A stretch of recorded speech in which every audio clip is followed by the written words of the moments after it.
The call for Texas Senator Ted Cruz to resign comes after he objected to certifying Joe Biden's presidential victory. A Change.org petition is demanding that Cruz step down, but in an exclusive interview with KTRK, he defended his actions.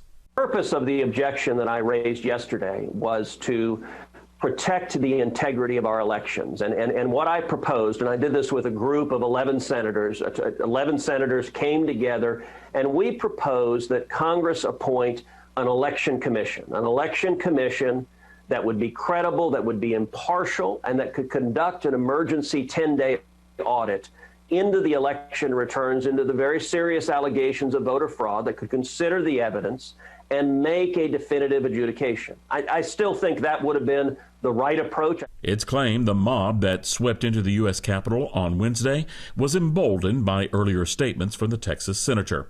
A case of words have consequences, according to Obi Rahman with Texas Democrats. Ted Cruz has embarrassed Texas one too many times. He needs to go. This is beneath the office of the senator.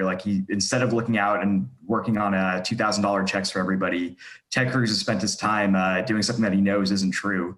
Democrats also labeled 16 other Republicans as traitors for refusing to certify the results. This is more than politics, right? This isn't about being a Republican. This isn't about being a Democrat. There's a reason why we aren't calling for John Cornyn to resign. Right. This is about right and wrong. This is about our democracy. This is about our Constitution. This is about defending our democratic institutions. Ted Cruz, his rhetoric, basically equals sedition and treason. That disagreement doesn't mean they should resign, and it sure as hell doesn't mean that they're traitors. Travis County GOP Chairman Matt Makoviak says linking the breach to floor debate is politics.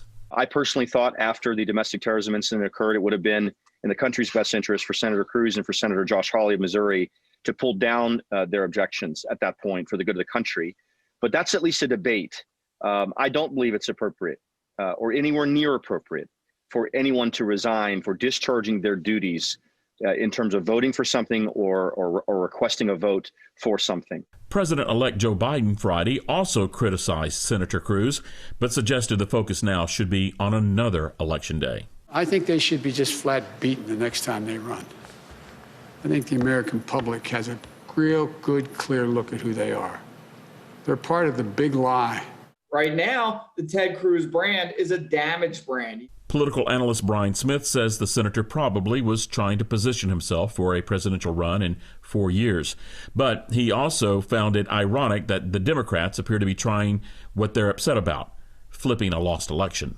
The Democrats had their chance to get rid of Ted Cruz in 2018. They were unable to do that. He's up for re-election in 2024. And if they're smart, they're going to look and say, we now have 4 years of material with Ted Cruz and Donald Trump and the events of Wednesday to use against him. If the voters of Texas decide to keep Ted Cruz or get rid of Ted Cruz, that's how the democracy works. It doesn't work because Congress people from New York or other senators are saying that he should resign. It works when the voters decide who gets to stay in office and who doesn't.